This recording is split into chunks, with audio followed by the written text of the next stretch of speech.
కరెక్ట్గా జగన్ ఇంటికి నేను తిప్పి కొడితే 200 మీటర్లు కొట్టలేను. I'm ready for debate any time. రమ్మని చెప్పండి. I'm ready for debate and discussion. అంతేగాని ఏసీ రూముల్లో కూర్చుని మాకు లెక్చర్లు ఇవ్వాల్సిన అవసరం లేదు. వాస్తవాలంటే బయట పెట్టండి. ఒకటని నిరూపించాడా? అయ్యా 240 కేసులు వేసాం, ఎందుకు ఆపలేదు డిఎస్సీ ప్రాసెస్? పారదర్శకంగా నడిపించాం. స్పోర్ట్స్ కోట కూడా పకడ్బందీగా నడిపించాం. మేము కమిటీ కూడా పెట్టాం. ఎవరికైనా అన్యాయం జరుగుంటే మీరు వెళ్ళి కమిటీకి చెప్పండి. ఆ కమిటీలో సీనియర్ అధికారులు పెట్టి ప్రతి విషయం రివ్యూ చేస్తున్నాం. ఎందుకు వాళ్ళకి రాలేదు కూడా చాలా స్పష్టంగా చెప్తాం. ఇప్పుడు మా అధికారులందరూ టెక్నికల్ పైన ఆన్సర్ చేశారు. అక్కడి నుంచి సౌండ్ లేదు, జగన్ గారి దగ్గర నుంచి సౌండ్ లేదు. మళ్ళీ అదే అబద్ధం చెప్పేదానికి ప్రయత్నిస్తున్నారు. మేము ఇచ్చిన సమాధానానికి దానికి రెస్పాన్స్ మీరు ఇవ్వాలని నేను డిమాండ్ చేస్తాను. మీ అందరూ తెలుసు 2019లో 5,300 ఓట్లతో నేను మంగళగిరిలో ఓడిపోవడం జరిగింది.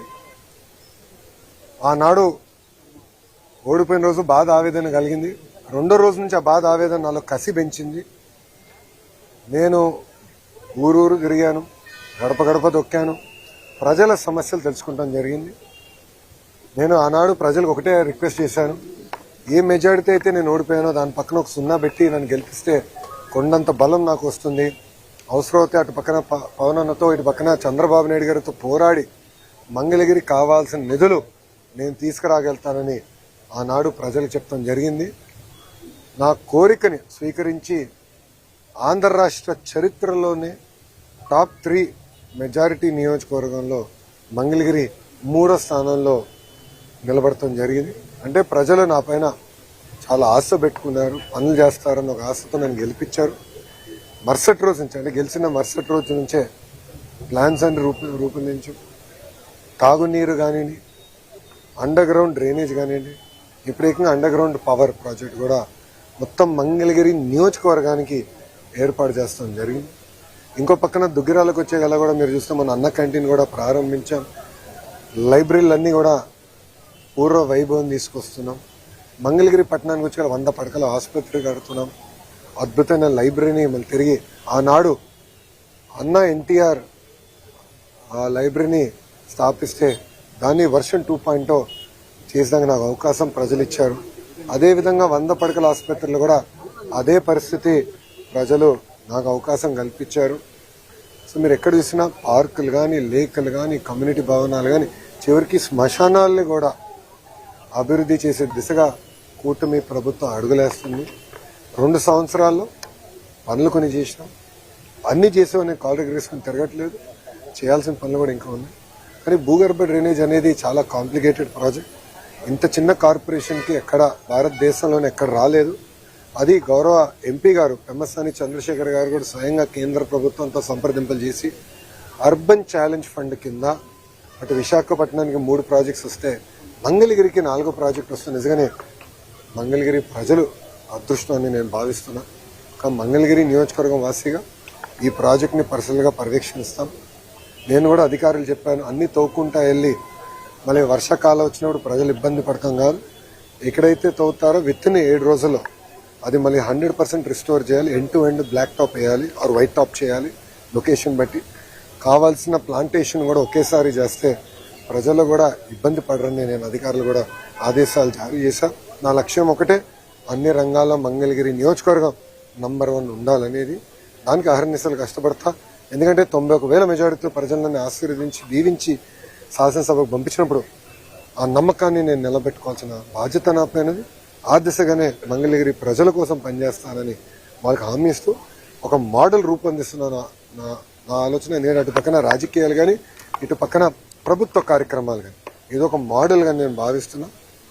ఇది మిగతా నియోజకవర్గాలు కూడా దశల వారీగా తీసుకెళ్లే బాధ్యత కూటమి ప్రభుత్వం తీసుకుంటుందని తెలుపుకుంటూ మీడియా మిత్రులు కానీ ప్రశ్నలకు సమాధానం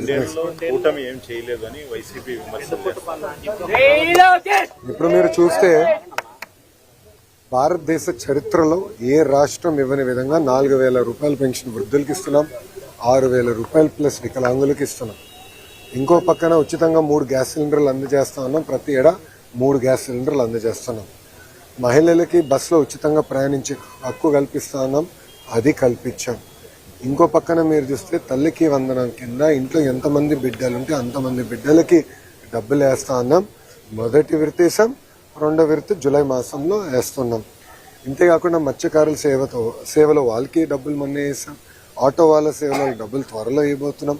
అన్నదాత సుఖీభావ కింద ప్రతి ఏటా కేంద్ర రాష్ట్ర ప్రభుత్వం కలిసి 20,000 రూపాయలు వేస్తాను, అది వేసాం. ఇట్లా ఇచ్చిన హామీలని ఒక పద్ధతి ప్రకారం నిలబెట్టుకుంటూ వెళ్తున్నాం. గౌరవ పులివెందుల శాసనసభ్యులు బెంగళూరులో కాకుండా ఆంధ్ర రాష్ట్రంలో నివసిస్తే వాస్తవాలు తెలుసుకునే అవకాశం ఉంటుంది. ఆయన సొంత నియోజకవర్గంలో నివసించారు. ఆయన చూస్తే బెంతాహే అని పేరు పెట్టారు. అంటే బెంగళూరులో ఉంటాడు, తాడేపల్లిలో ఒకరోజు, హైదరాబాద్లో మిగిలిన రోజు. అలా ఉంటే వాస్తవాలు ఎటు తెలుస్తుంది? రాండి, ఫీల్డ్లో తిరగండి, వాస్తవాలు తెలుసుకోండి. ఎక్కడన్నా అరకొర తప్పులుంటే తెలియజేయండి, సరిదిద్దడానికి ప్రభుత్వం సిద్ధంగా ఉంది. అంటే సరళలో భాగంగా మా ఓట్లన్నీ తీసేస్తున్నారని వైసీపీ ఆందోళన చేస్తుంది. అయ్యా, ఎవరు ఓట్లు తీయాల్సిన అవసరం మాకు లేదు. మేమే ఇన్వాల్వ్ అయ్యి అందరిలో ఓటు నమోదు పకడ్బందీగా జరగాలనేది మా పార్టీ కూటమి లక్ష్యం. కలిసికట్టుగా మేము పనిచేస్తున్నాం. ఇప్పుడు కావాలని ఆరోపణలు చేస్తున్నారు. మా దగ్గర ఉన్న డేటా అంతా పబ్లిక్లీ అవైలబుల్ డేటా. వాళ్ళు కొంచెం ఐటీలో అవగాహన లేని వ్యక్తులు ఏదంటే అది మాట్లాడతారు. మాకు కొంచెం ఐటీ అవగాహన ఉన్న వ్యక్తులు కనుక ఒక యాప్ తయారు చేసి మా కార్యకర్తలకు సులభంగా చేసాం. విజనరీకి చాలా తేడా ఉంటుంది సార్. ప్రిజనరీ ఎప్పుడు ప్రిజన్ వైపు అంటే జైలు వైపు చూస్తాడు. రౌడీలు ఉంటారు ఆయన చుట్టూ, మహిళల్ని తిట్టే వాళ్ళు ఉంటారు, మహిళల్ని కించపరిచే విధంగా మాట్లాడే వాళ్ళు ఉంటారు. ఎవరైతే గతంలో దాడులు చేశారో ఒక వ్యక్తి పైన 25 కేసుల వ్యక్తి ఏదో దేవుడిలాగా చూపించే వాళ్ళు. విజనరీ ఎప్పుడు ప్రజలకు ఉద్యోగాలు కల్పించాలి, ఉపాధి కల్పించాలి, ఎప్పుడు లేని విధంగా పెట్టుబడులు తీసుకురావాలి మా లక్ష్యం. ఈరోజు భారతదేశంలో 100 రూపాయలు పెట్టుబడులు వస్తే 25 రూపాయలు ఆంధ్ర రాష్ట్రంకి వస్తున్నాయి. దానికి కారణం ఏంటి? Brand CBN.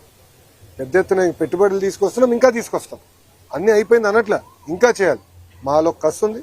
అంత యంగ్ క్యాబినెట్, యంగ్ శాసనసభ్యులు ఉన్నారు. పనిచేయాలని తపనుంది. మీరందరూ చూస్తున్నారు.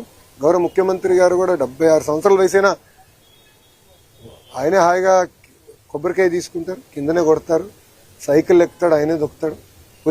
పులివెందుల ఎమ్మెల్యే అది కూడా చేయలేడు. అది పరిస్థితి.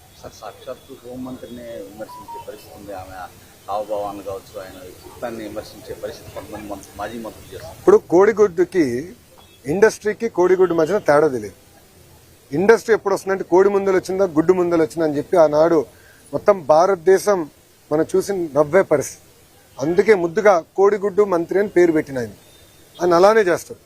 ఆయన 5 సంవత్సరాలు ఒక్క పరిశ్రమ తీసుకురాక ఉన్న పరిశ్రమలు తరిమేశాడు ఆయన. మీరు చూడండి, అదాని డేటా సెంటర్ 2019లో మేము శంకుస్థాపన చేస్తే అది రానికుండా చేశారు. ఇంకో పక్కన ఫాక్స్కాన్ తరిమేశారు, ఫ్రాంక్లిన్ టెంపుల్టన్ తరిమేశారు, అమర్ రాజా బ్యాటరీని తెలంగాణ తరిమేశారు. ఈ రోజు మేము అధికారంలోకి వచ్చిన 2 సంవత్సరాల్లోనే భారతదేశంలో 100 రూపాయలు పెట్టుబడులు వస్తే 25 రూపాయలు ఆంధ్ర రాష్ట్రాన్ని ఎత్తుక్కుంటూ వచ్చే విధంగా చేశాం. అది తట్టుకోలేక గౌరవ హోంమంత్రి గారు ఆమె వేసుకున్న బట్టల పైన అట్లా మాడటం చాలా చాలా బాధాకరం. అంటే ఇక్కడి నుంచి అక్కడ నడిస్తే 1 కేజీ బరువు తగ్గుతారని ఎగతాళి చేస్తాం, చాలా చాలా బాధాకరం. నాకు బాధ ఏంటంటే మొన్న ఒకరు చెప్పారు, జగన్మోహన్ రెడ్డి అంట గుడివాడ అమ్మర్కి ఫోన్ చేసి చాలా అద్భుతంగా చేసామని చెప్పాడంట. అంటే ఎక్కడ పోతున్నారండి వీళ్ళు? జగన్మోహన్ రెడ్డి గారు నేను సూటిగా ఒక విషయం ప్రశ్నిస్తున్నాను. ఇదే విధంగా మేము భారతిరెడ్డి గారి గురించి మాట్లాడినా, మీకున్న 2 కూతుర్ల గురించి మేము ఇదే విధంగా మాట్లాడితే మీరు ఇట్లనే మాకు ఫోన్ చేసి సభాష్ బాగా మాట్లాడని చెప్తారా? సూటిగా ప్రశ్నిస్తారు. ఇదేనా మీరు మహిళలకు ఇచ్చే గౌరవం? అధికారంలో ఉన్నప్పుడు మా తల్లిని అవమానించారు, బ్రహ్మణిని అవమానించారు. మేం తిరిగి అధికారంలోకి వచ్చిన తర్వాత మా కార్యకర్త పొరపాటున భారతిరెడ్డి గారి గురించి ఒక మాట అంటే సోషల్ మీడియాలో పోస్ట్ చేస్తే అతను క్షమాపణ చెప్తామే కాదు, అతన్ని జ్యుడిషియల్ రిమాండ్కి పంపించిన ఘనత కూటమి ప్రభుత్వం. అది మాకు మహిళల పట్ల ఉన్న గౌరవం. ఇప్పుడు ఒక రౌడీ షీటర్కి, ఒక ఫ్యాక్షన్కి, ఒక గొడ్డలి పార్టీలో ఉన్న గొడ్డలి బ్యాచ్కి మహిళల్ని గౌరవిస్తానని తెలీదు.